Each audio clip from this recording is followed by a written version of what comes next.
Welcome, it is Mitch. I'm on YouTube. If you haven't already, please subscribe to the channel. Click it in the bottom right corner, trying to build this thing up slowly but surely. We do this video every single week, looking back, whatever the Packers game was, whoever they played, wherever they played, looking at the snap count totals, what stood out in this particular case in the 30-27 win over Jacksonville. I was kind of bouncing around. Usually I hammer something down for the lead for these videos, and this one, it was all over the map, and I kind of came to the conclusion that, to me, the easiest thing to do for this video would be to look at some of the injuries that Green Bay had throughout that game against Jacksonville and how those who replaced the injured starters performed. Maybe not necessarily things that are glaringly standing out in the snap count totals, but the amounts that those backups played in a starter's role. And so I thought that's how we'd kind of carry this one out, because there were multiple injuries in this game for Green Bay. Lucky to sneak out with the win, but Jordan Love went down, didn't return. Josh Jacobs got banged up late. Jair Alexander limped off the field late. Evan Williams, injured early, did not return. You're talking about some of the real cornerstone pieces of this roster if Green Bay has intentions of making a run to New Orleans in February. We'll start with quarterback, right? I mean, it's kind of obvious. Jordan Love tried gutting it out. A groin injury. Reports that came out on Monday made it seem like Green Bay avoided a disaster injury for Jordan Love. I believe many are kind of phrasing it as day-to-day for Jordan Love, kind of leaving the door open to the possibility that he could play Sunday in this massive, massive contest in Green Bay against Detroit. But it was the Malik Willis show again in relief of Jordan Love. If you want those snap count totals, I can give them to you. Malik Willis played 37% of the snaps in relief of Jordan Love, so less than half, but they were big, critical, crucial drives that Malik Willis was in there for when the game was hanging in the balance. I mean, Green Bay trailing in the second half, needing to come back, then building a 27-17 lead. Jacksonville ties it late. Willis with a dot to Jaden Reed on the near sideline to get the Packers into field goal range as Brandon McManus walks it off. But it was 37% of the snaps played for Malik Willis. I go back to it. I think I mentioned this in a video a few weeks back when Willis started either against Indianapolis or Tennessee. It takes a lot for someone in Goody's role in that front office as the general manager to put aside ego and silently admit, like, hey, we just didn't get this one right, and move on. And in this particular instance for Green Bay, last year, Goody in the front office, they draft Sean Clifford out of Penn State, hoping he can be the backup quarterback to Jordan Love. This year, they go out and they use a 7th-round pick on Tulane quarterback Michael Pratt, hoping that, hey, he can push Clifford a little bit. Maybe Pratt will be QB2 behind Jordan Love. And Clifford underwhelmed in the preseason and in the offseason. Pratt didn't perform much better. Goody could have said, indirectly or directly, we used draft picks on these guys the last 2 years. We don't want to admit fault. You could be very stubborn about it. And many general managers would have been. And if Goody had gone that path and said, we're either keeping Pratt or Clifford as the backup, instead of just throwing them both away, and obviously Clifford back on the practice squad for Green Bay, Pratt moving on to Tampa Bay in their practice squad. Believe he was elevated to the active roster this past week, but still the third quarterback in line for the Buccaneers. A lot of front offices factor in ego and don't want to, but they're too stubborn to admit, and it doesn't have to be anything major, just when, hey, we didn't get this pick right. And it wasn't like they used a first or a second or a third-round pick on Clifford or Pratt. But they're early on in their careers. You don't want to make the mistake of letting them go and then watching them flourish elsewhere. Goody clearly looked at the situation along with the rest of the front office and said, it is time. It's not working out with Clifford. It's not working out with Pratt. We need someone better at the backup quarterback spot. And so they let Clifford go, bring him back to the practice squad. They let Pratt go completely. He goes out, makes a trade with Tennessee to bring in Malik Willis. And Malik Willis, if you didn't know any better, you'd assume Malik Willis has been in Green Bay for 4 or 5 years and that he's got Matt LaFleur's scheme down to a T. Because not only did he just perform admirably in 2 starts against Indianapolis and his former team, the Tennessee Titans, and then in relief duty of an injured Jordan Love, Willis balled out. Now, they heavily, heavily leaned on Josh Jacobs in those games, and on Sunday on that first drive, 8 plays, 80 yards for a touchdown. Willis's first drive when Love exited, and there were 7 runs to just 1 pass, but one of the runs was Willis. He just looks, when he does need to make plays with his arm, he looks comfortable. He looks so composed, just so confident in the pocket. You didn't see that a lot in Tennessee a couple of years ago when he started a couple of games. And I think your environment can dictate a lot of that and a lot of your successes. And it's clear that Malik Willis is more comfortable in Green Bay than he was in Tennessee. And he is a quarterback that, you can call me crazy for saying this if you want, I would not be surprised if Malik Willis at some point in the next year or two, would love to see him stay in Green Bay as QB2, but if someone else gives him a shot to try and earn the starting spot somewhere else based off this, somewhat small sample size, but we're talking about 2 starts and then coming in a pinch for Jordan Love when that game was hanging in the balance for the Packers against Jacksonville on Sunday. And Malik Willis has delivered every single time. A lot of the credit goes to Matt LaFleur and what he's dialing up play calling wise. A lot of it goes to Goody for pulling those strings and deciding to look in the mirror and say, it's not working out with either of these draft picks the last 2 years at backup quarterback. We're going to go somewhere else to try to solve this riddle. And a lot of the credit goes to Malik Willis for how he has performed. I said it in the recap video. Ask quarterbacks.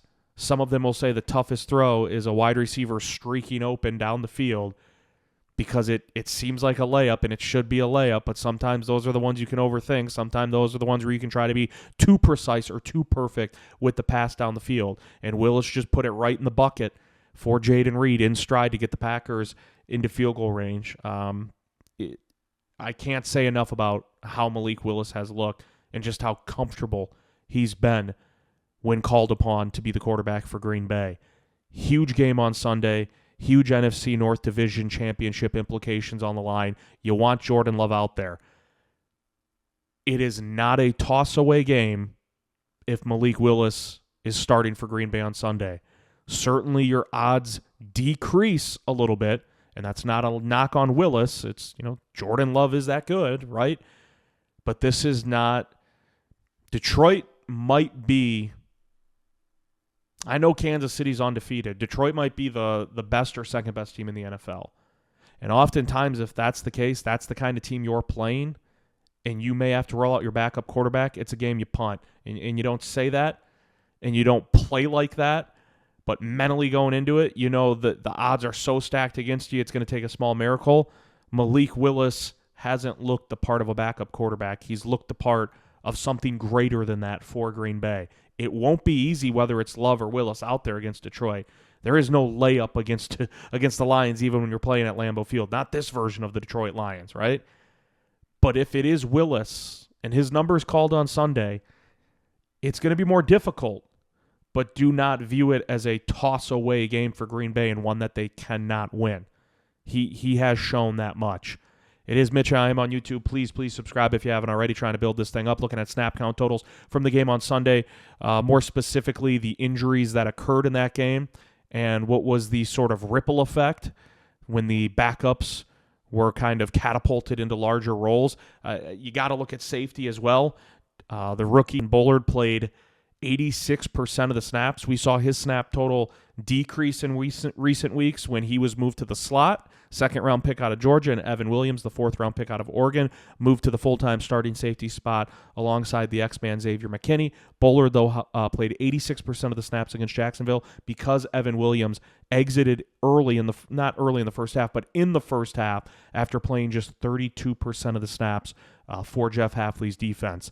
Reports make it sound like Williams should be good to go Sunday, so they kind of dodge catastrophic injury with Jordan Love. It sounds like, right? I'm not confirming. And it sounds like they avoided and dodged a long-term injury for the rookie safety out of Oregon in Evan Williams. And you look at how Bullard performed because he went from slot playing inside, kick back out to safety for the most part when Evan Williams went down.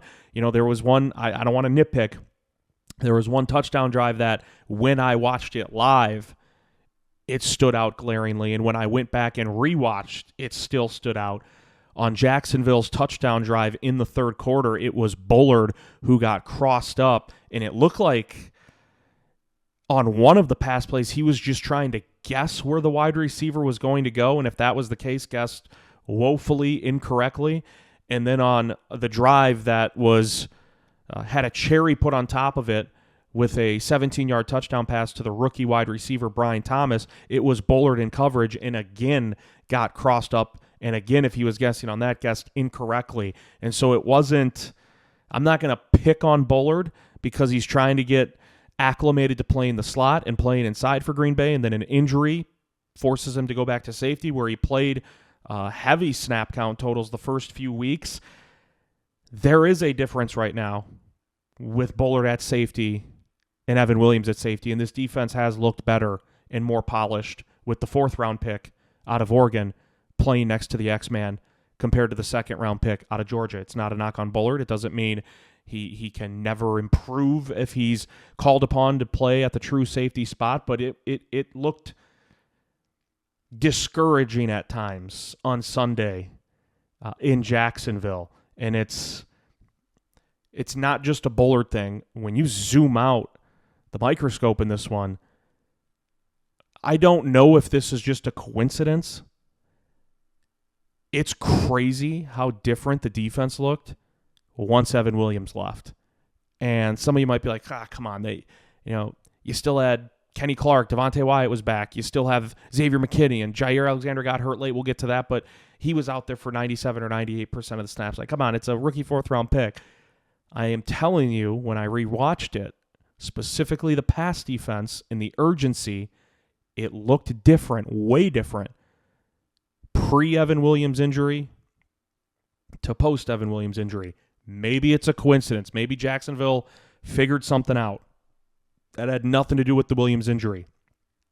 But it looked different. Jacksonville did not convert a single first down until there were less than 6 minutes to go in the first half. That's how good Jeff Hafley's defense was early on. Again, Trevor Lawrence and the Jacksonville offense did not convert a single first down until there were less than 6 minutes in the first half. And on that first down pass, it was McKinney and Williams who combined for the tackle, and it was shortly after that that Williams would exit and not return.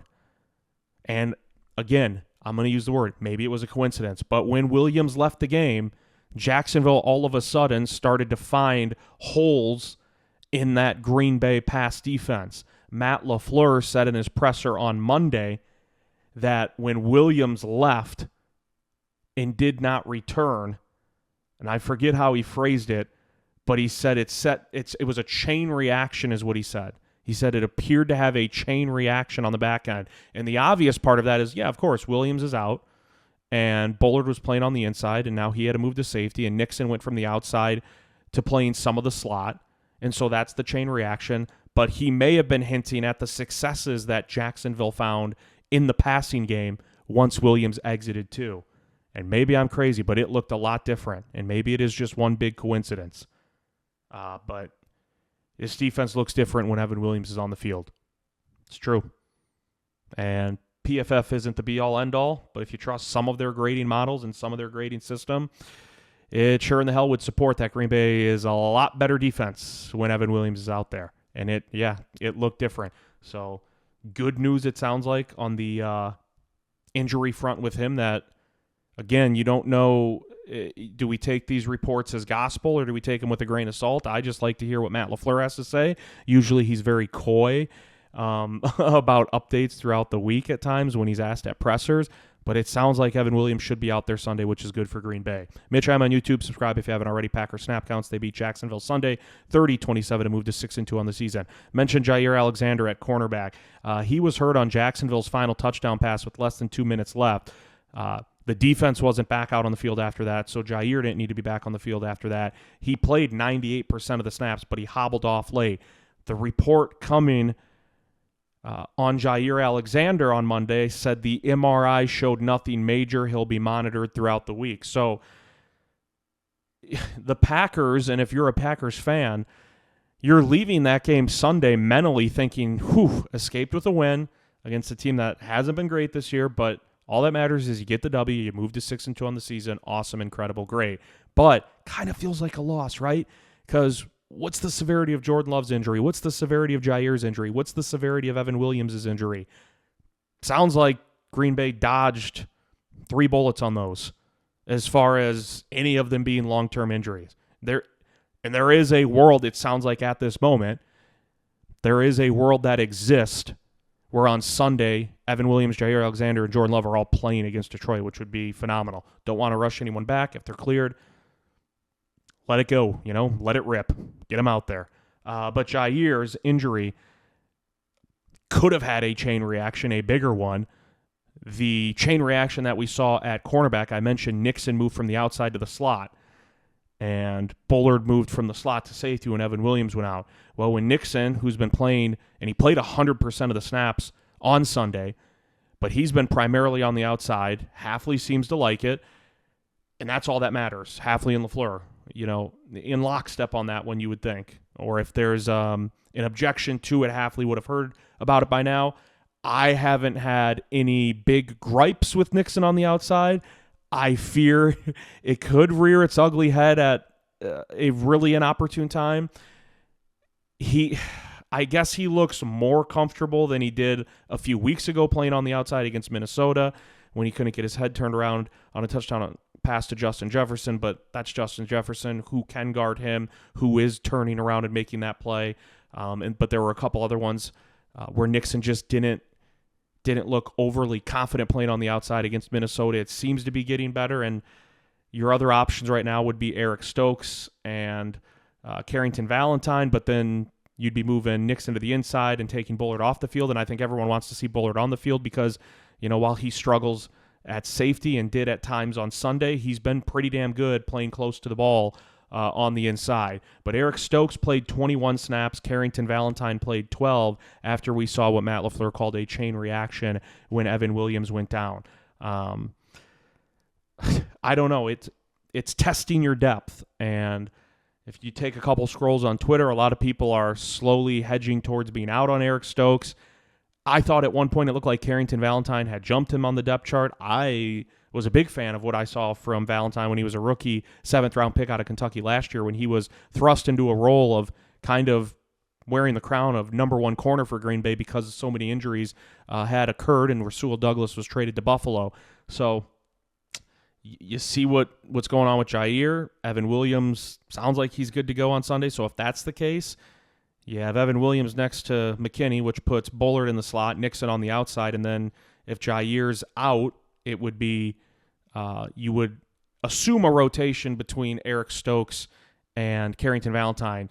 And while some might cringe at that, right, keep in mind Jamison Williams, 1st-round pick out of Bama a couple years ago, is suspended and out for this game on Sunday, which cannot go undocumented. That is a big, big loss. He was really, really finding his role and plenty of comfortability in that offense this season for Detroit.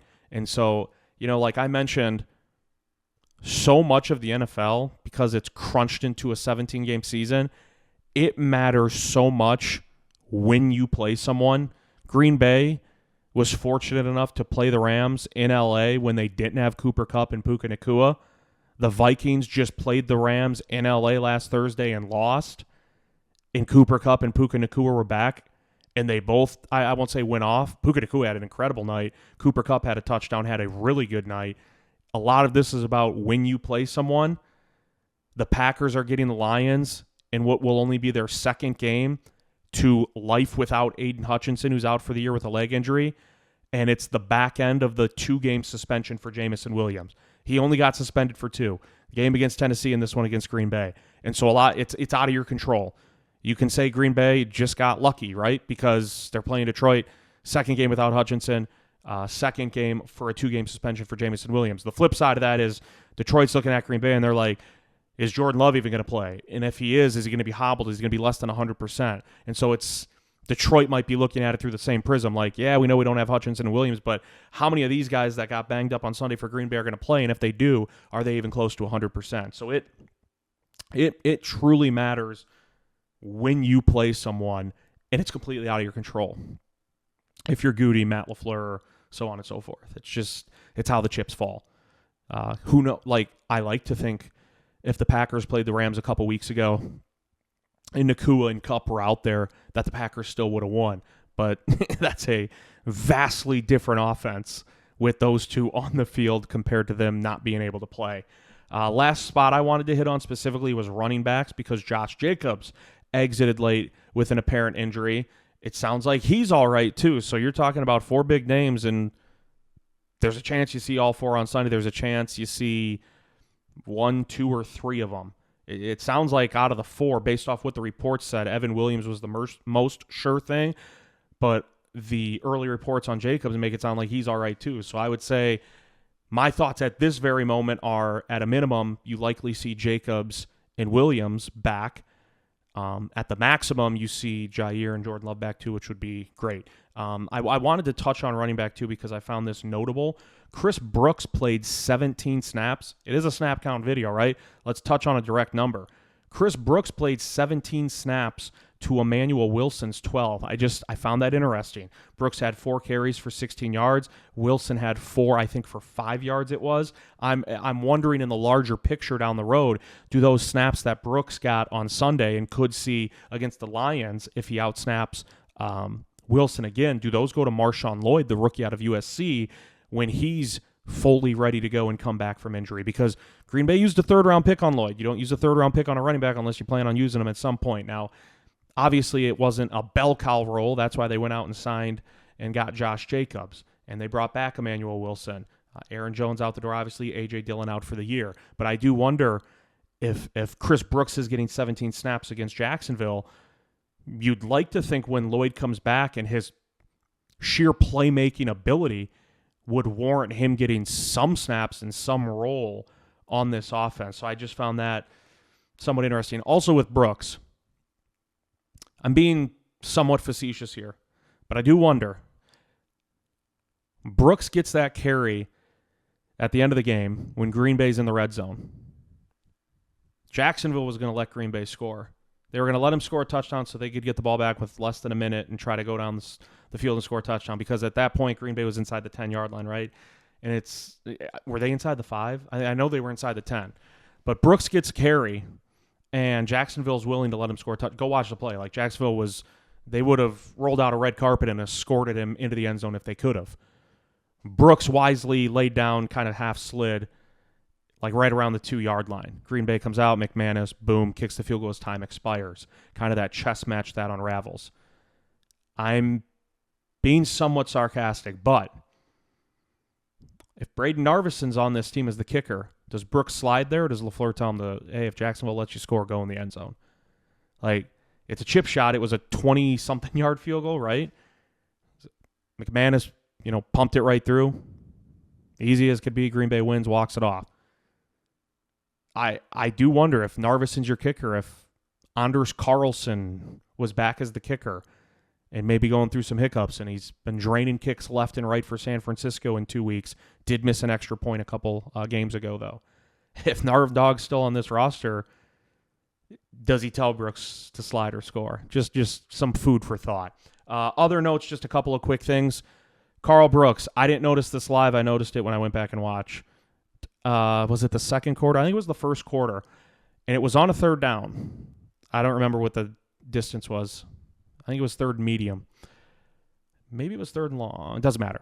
First quarter, Carl Brooks on a 3rd down got a snap at a spot where we normally would see Lucas Van Ness, typically. Kingsley Enagbare, typically, although Enagbare might have been on the other side. Carl Brooks got a snap at defensive end. Green Bay cannot figure out how to get a consistent pass rush. Not even consistent. They can't figure out how to get a pass rush. Lawrence was barely breathed on in that game on Sunday, and it's getting more and more frustrating. And I've mentioned there's name recognition. Rashawn Gary, Preston Smith. Like, most average fans in the NFL of other teams know Rashawn Gary, Preston Smith. And you used a first-round pick last year on LVN. And Kingsley Enagbare has shown flashes, but that word consistent doesn't necessarily apply. A lot of people want Green Bay to go out and get a pass rusher at the trade deadline. I don't know how that looks as far as, like, what name you target. And some people want him to swing big, Myles Garrett. Max Crosby. Those are typically very tricky trades to try to manufacture and work out. However, Brooks getting a snap over LVN to me is notable because I like that Jeff Hafley, the definition of insanity, isn't that what they say? The definition of insanity is doing the same thing over and over again and expecting a different result. And in this case, Hafley's not doing that. He's like, we're going to try something else. We're going to try Brooks at defensive end for this third down in the first half against Jacksonville, where normally it would have been probably LVN for Green Bay. And they got to figure something out because Detroit is a team that will feast, especially in the passing game, if you just can't get a pass rush and put all that pressure on your secondary. And it's a secondary that you don't know who's going to be available for you yet on Sunday against the Lions. But I can tell you that even without Jamison Williams, Detroit can make life real miserable for you if you're not getting pressure on Jared Goff. And so that, you talk about a ripple effect. You get home with the pass rush, you force the ball out of Jared Goff's hands earlier than you want, your secondary can play a little more aggressive, right? If you're not getting the pass rush, the secondary then is kind of walking on eggshells a little bit, having to make more plays than they should need to. You can get away with no pass rush in some of these games. And we saw the big game against Tennessee where they had, 8 sacks? I'm telling you, Hafley, if he has to, Green Bay is one of the lower blitzing teams in the NFL. And we'll discuss this in the preview video down the road later this week, but they're going to have to figure out a way to get consistent pressure on Jared Goff, or it could be a shootout because Detroit can put up points. They just put up 52. I know it's Tennessee, but Tennessee, the problems for the Titans entering last week's game weren't on the defensive side. They were on the offensive side, and the Lions hung up 52. And I know they had a defensive touchdown and a punt return, I think it was, for a touchdown, but the offense was a well-oiled machine per the usual. And so I like that Hafley on Sunday at least took a shot there and was like, I'm going to put Brooks here, where we would normally see some Preston Smith or LVN or whoever, because they got to figure that out. To me, that's the biggest thing right now, outside of staying healthy, which every team battles in some capacity. It's needing to get a pass rush going because we haven't seen it, and it's going to bite you in the ass if you can't find it to some level against a team like Detroit who comes to town on Sunday. It is Mitch. I am on YouTube. Please subscribe if you haven't already. Always appreciate all the support. We'll see you next time.